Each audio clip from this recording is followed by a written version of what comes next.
চলছে এটা তো শুধুমাত্র তোমার জন্য। হ্যাঁ, তোমার জন্য।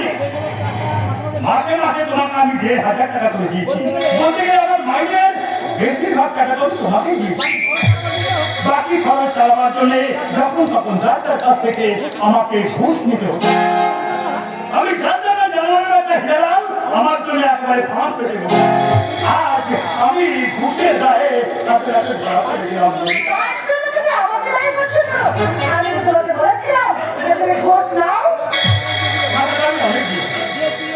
দিয়েছি অর্থ, মান, যশ, প্রতিপত্তি। এই বাড়িটা বিক্রি করলে এ সময় তুমি আমাকে কিছু জানাওনি। হ্যাঁ, কিন্তু আমি তোমাকে যা দিয়েছি লক্ষ টাকা গেল, কোটি টাকার বিনিময়ে সেই জিনিস কেউ আমাকে দেয় না। দিয়েছি আমার পৌরাত্য, আমার যৌবন। ললিতা, মনে পড়ে মুরাদ বাবু, পিস্তল রেখে সেদিন লুট করেছিল আমার পৌরাত্য। বিয়ের পর দিন তুমি আমার উপর অত্যাচার করেছো, আর যখন জানতে পারলে যে আমি সন্তানের মা হতে চলেছি, তখনই আটকা পড়ে ছেড়ে চৌধুর মতো তোমায় ছুঁড়ে ফেলেছিলে। এই সেদিন সেই ঘটনার জন্য আমি আজ অনুতপ্ত।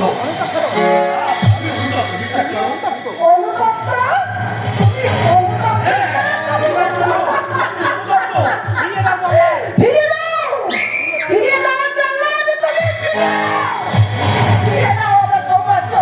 ফিরে দাও আমার যৌবন! ফিরে দাও আমার সেই সন্তান! সেই সন্তান! পৃথিবীর আলো বাতাস দেখতে পারো না!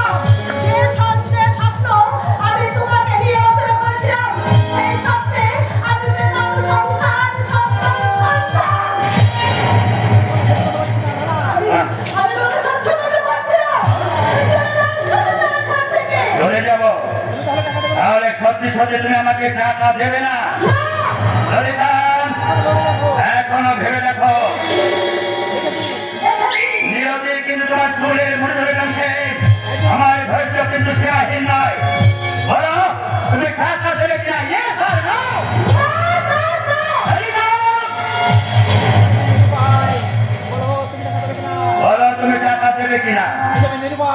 আজ আমি নিরুপায়। কে বলে তুমি নিরাপদ? হ্যাঁ, বিশ্বাস করো আমি নিরুপায়।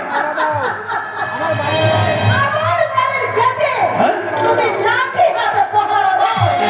আমি তোমাকে 500 টাকা মাইনে দেবো। যদি না ঠিক থাকো, তাহলে আমার বাড়ির গেটে তুমি করতে পারো।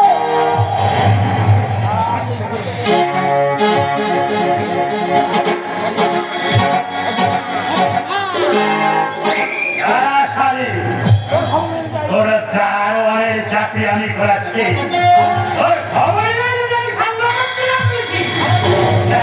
নাম ইন্দ্রনাথ সেনাই নয়, সাইকালি অনেক চাকরি। আজ দিনই তোর শেষ দিন। একটা মাত্র পরিচয়